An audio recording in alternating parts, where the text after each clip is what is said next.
अमवा लगाया बाबा बाग बगीचा, निमिया लगाया दुआर हो।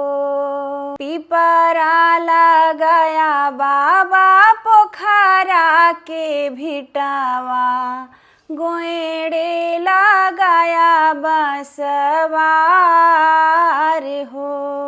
अमवा सायन होई फरी है ये बाबा, निमिया जे दही शीतल छाह हो।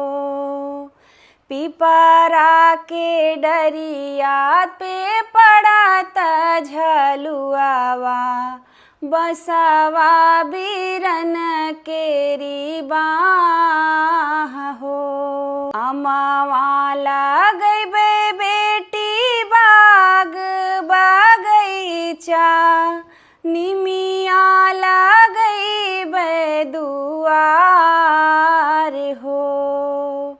बसवा लगैबे बेटी पोखरा के भिटवा, नाही लगैबे बसवार हो।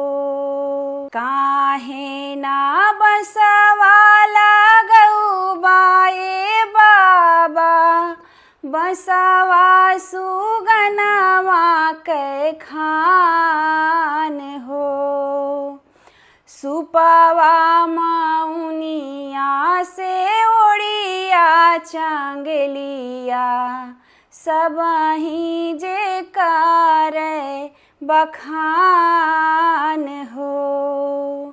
सुपवा मौनिया से ओड़िया चंगोलिया, सबही जे करत है बखान हो। बसवा से बेटी डोलिया बनायो, होई जई है घर सुनसान हो। बिटिया के बाबा से पूछना कैसे, माड़ो के होई बिहान हो। बिटिया के बाबा से पूछना कैसे, माड़ो के होई बिहान हो। माड़ो के होई बिहान।